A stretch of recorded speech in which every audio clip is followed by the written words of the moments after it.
छत्तीसगढ़, विदर्भ और इस बेसिन के लिए बहुत महत्वपूर्ण है। महत्वपूर्ण इसलिए कि यह काफ़ी मिनरल रिच एरिया है। महाराष्ट्र का 75% मिनरल का क्षेत्र ये विदर्भ में आता है और 80% फॉरेस्ट विदर्भ में आता है। विदर्भ से लगा हुआ छत्तीसगढ़ ये भी समृद्ध और संपन्न बेसिन है और काफ़ी प्रेशियस मेटल्स इस क्षेत्र में अस्तित्व में है। हमारे देश का ये दुर्भाग्य रहा है कि हमारे पास सब कुछ है पर हमारा इंपोर्ट बहुत बड़ा है। हम लोग सब जिंक हो, कॉपर हो, कोयला हो, हमारे देश में होने के बाद भी हम इंपोर्ट करते हैं और इसलिए आत्मनिर्भर भारत बनाने में हमें जब तक मिनरल्स के ऊपर भी हमारी आत्मनिर्भरता जो है वो अगर मजबूत होगी तो देश के विकास के लिए बहुत बड़ा योगदान होगा। स्वाभाविक रूप से पावर सेक्टर जो है, क्योंकि water, power, transport and communication ये चार बातें जहाँ उपलब्ध होगी वहीं इंडस्ट्री और एग्रीकल्चर में प्रोग्रेस होगा। Water, power, transport and communication नहीं होगा तो इंडस्ट्री नहीं आएगी। इंडस्ट्री नहीं आएगी तो कैपिटल इन्वेस्टमेंट नहीं आएगी। इंडस्ट्री और कैपिटल इन्वेस्टमेंट नहीं आएगी तो एम्प्लॉयमेंट पोटेंशियल नहीं होगा और एम्प्लॉयमेंट पोटेंशियल खड़ा नहीं हुआ तो गरीबी कभी दूर नहीं हो सकती। मुझे इसी सप्ताह में आदरणीय राष्ट्रपति जी को उनके ऑनर में जब वो शपथ लेती है तो प्रोटोकॉल के हिसाब से सभी मंत्रियों को उनको मिलना है, तो उसी के अनुसार मैं एक 2-3 दिन पहले उनके पास मिलने के लिए गया था और करीब 10 मिनट का टाइम था पर मैं पौन घंटा उनसे बात करते रहा, मैं और मेरे राज्य मंत्री डॉक्टर जनरल VK सिंह। बात यही चल रही थी कि जहाँ फॉरेस्ट है वहाँ मिनरल्स है और जहाँ मिनरल फॉरेस्ट है वहाँ आदिवासी है और इसलिए आदिवासियों के जीवन में जो सामाजिक आर्थिक परिवर्तन होना चाहिए वो नहीं हुआ है। इसका कारण जो नीतियाँ हमने बनाई है वो स्वाभाविक रूप से इकोलॉजी एंड इन्वायरमेंट को प्रोटेक्ट करने वाली और रहनी भी चाहिए, क्योंकि ethics, economy, ecology and environment ये 3 इम्पॉर्टेंट पिलर हमारे लिए है। पर एनवायरनमेंट और इकोलॉजी एंड इन्वायरमेंट में भी उसको प्रोटेक्ट करते समय हमें वहाँ के लोग जो रहते हैं उनके जीवन को भी सोचना होगा।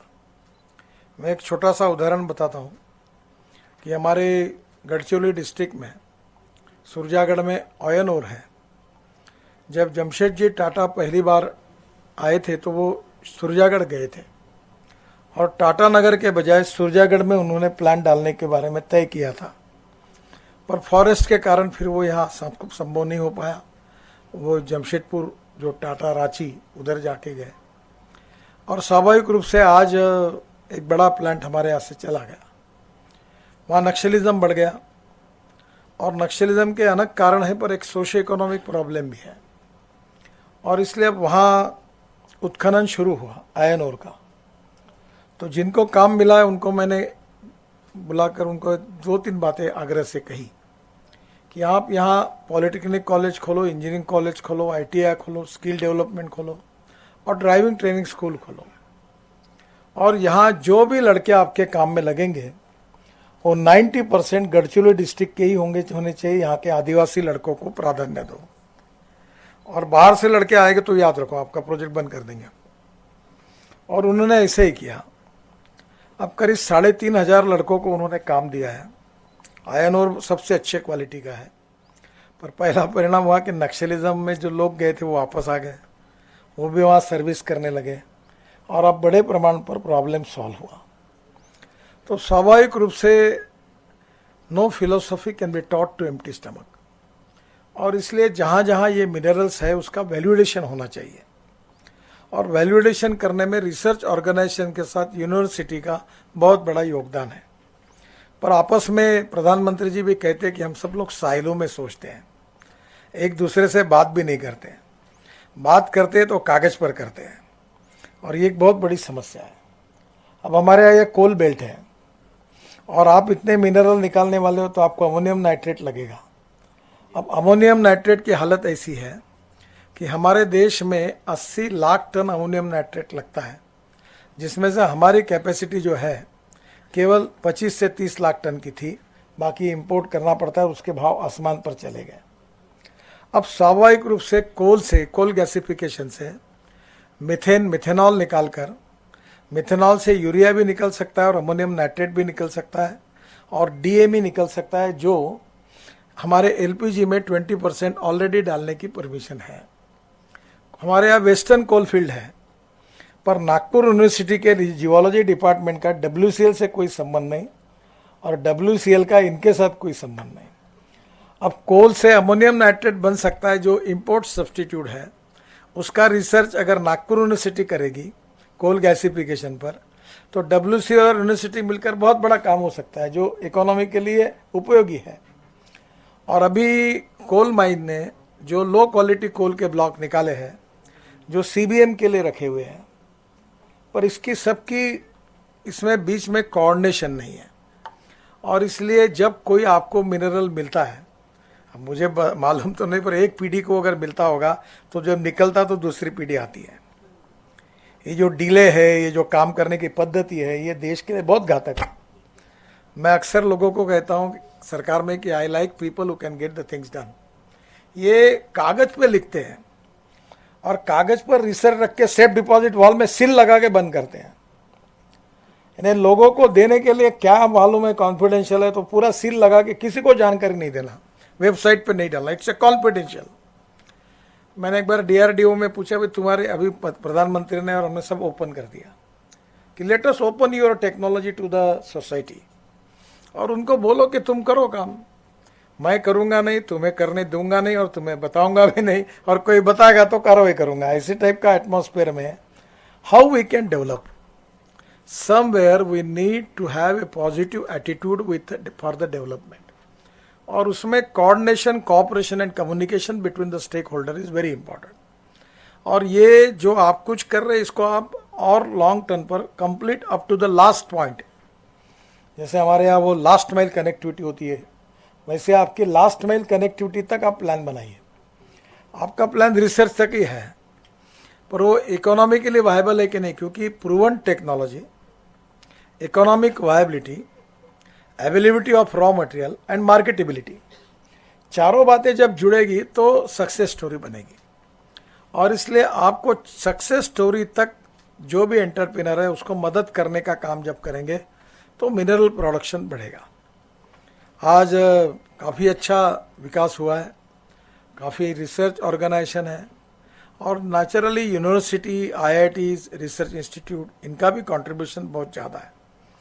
अभी हमारे यहाँ इलेक्ट्रिक व्हीकल के लिए मैं बहुत पीछे पड़ा हूँ और विशेष रूप से मैं डॉक्टर चौधरी जी को रिक्वेस्ट करूँगा कि अभी इतना अच्छा हुआ है कि लिथियम आयन बैटरी पर, कल ही मैंने पार्लियामेंट में जवाब दिया, तो electric bus, electric scooter, electric auto rickshaw, electric two wheeler इतना राइज है कि अब कल ये मुझे जयराम रमेश करके सांसद है, वो बोले नितिन जी मुझे इलेक्ट्रिक कार चाहिए पर मिल नहीं रही टाटा की, क्योंकि 1 साल की वेटिंग लिस्ट है। मैंने तुरंत फ़ोन किया और उनको कार मिला के दी। अब मेरी इलेक्ट्रिक कार है, अब मैं धीरे धीरे सब सांसदों को कहता हूँ सरकार को भी इलेक्ट्रिक कार लाओ। अभी हमने फ्लेक्स इंजन लाया और पेट्रोल के 12 बार इथेनॉल के कैलोरिक वैल्यू भी कर दिए है। इथेनॉल 62 रुपये और पेट्रोल तो बहुत महंगा है, इम्पोर्ट होता है। तो धीरे धीरे लिथियम आयन बैटरी में जो केमिस्ट्री थी उसमें zinc ion, aluminium ion, sodium ion सब हो गया। अब इंडियन ऑयल ने, रिसर्च लेबोरेटरी ने, मैं वहाँ गया था, उन्होंने एल्यूमिनियम एयर टेक्नोलॉजी लाई है, वो बहुत चीप है। पर ये जो कुछ काम हो रहा है इसको यूनिवर्सिटीज़ को पता नहीं, यूनिवर्सिटी के काम को IIT को पता नहीं, IIT के काम को सरकार को पता नहीं। तो ये कहीं ना कहीं हम लोग मिलकर एक दूसरे को, अभी बीच में मैंने इसरो और ARI का कोऑर्डिनेशन कर दिया। मैं एक बार जब प्लेन में जा रहा था तब जेट एयरवेज था, तो सहज उनका मासिक पढ़ते हुए मुझे पता चला कि सैटेलाइट में लिथियम आयन बैटरी बनाई है हमारे इसरो ने और सैटेलाइट में लगाई है। तो मैंने तुरंत आकर इसरो के जो डायरेक्टर थे उनको बुलाया, उन्होंने कहा, बोले हाँ हमने किया ये रिसर्च। मैं बोला ये आप हमारे कार के लिए, ट्रक के लिए, बस के लिए क्यों नहीं देते? तो बोले हमें इसका मैंडेट नहीं है। बोला मैंडेट कौन देता है? सरकार। मैं कौन हूँ? मैंने तुरंत ARI के डायरेक्टर उनका दोनों का कोऑर्डिनेशन करके दिया और उन्होंने अब काफ़ी उसमें रिसर्च करके आगे आए। अब लिथियम आयन बैटरी के साथ जितना रिसर्च हो रहा है ग्रीन हाइड्रोजन पे हो रहा है। ग्रीन हाइड्रोजन भी ये हमारे लिए हाइड्रोजन मिशन है, उसके लिए भी सरकार ने काम शुरू किया है।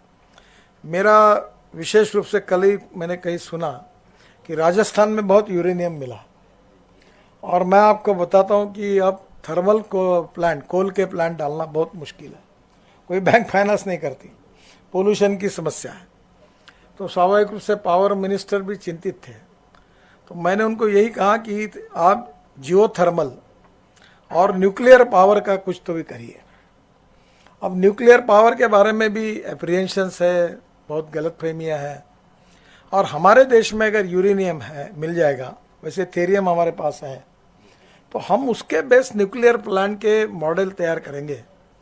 तो मुझे लगता है कि हम आगे चलकर तो हमें उसको भी सोचना होगा। जो सुरक्षा के लिए प्रिवेंटिव मेजर्स करने पड़ेंगे वो ज़रूरी है, वो करने चाहिए, पर रास्ते पर एक्सीडेंट होता है इसलिए रास्ते पर ही चलना नहीं, ऐसा तो नहीं हो सकता। इसलिए मुझे लगता है कि अब ये जो विशेष रूप से खनिज संपदा है, ये मिलने के बाद इसका प्रत्यक्ष कमर्शियल प्रोडक्शन होने तक अगर होगा तो वो सक्सेस स्टोरी होगी। बहुत से बार हम बचपन से देखते, कोई तो भी खोदने वाले आते, ड्रिलिंग करते, कुछ जगह खड़े रहते, उनका कैंप रहता है, बाद में चले जाते और 20-20 साल कुछ पता नहीं चलता। तो इससे कोई मतलब नहीं है। रिसर्च नीड बेस होना चाहिए और रिसर्च कमर्शियली सक्सेसफुल होना चाहिए। Need base and commercial success होगा तो इंपोर्ट बचेगा, एक्सपोर्ट होगा तो आत्मनिर्भर भारत बनेगा। और इसलिए स्वाभाविक रूप से मुझे बहुत खुशी है कि आपने जब आज आज़ादी की अमृत महोत्सव हमारा है, 75 साल हमने पूरे किए हैं, और आत्मनिर्भर भारत बनने की जो हमारी सबकी प्रधानमंत्री जी की, हमारी सबकी एक कामना है, उसमें ये सबसे इम्पोर्टेंट सेक्टर है। मैं एक बार दिल्ली से उदयपुर जा रहा था और उदयपुर जाते समय मेरे हवाई जहाज में उदयपुर के जो हिंदुस्तान जिंक जो इन्होंने लिया है अपने वेदांत वालों ने, अनिल अग्रवाल, तो उनके MD बैठे थे। तो थोड़ी देर बैठे, नाश्ता हुआ, तो उन्होंने मुझे पूछा, बात सब रोड वगैरह की हुई, तो मैं आपको एक सवाल पूछूं क्या? मैंने बोला पूछो।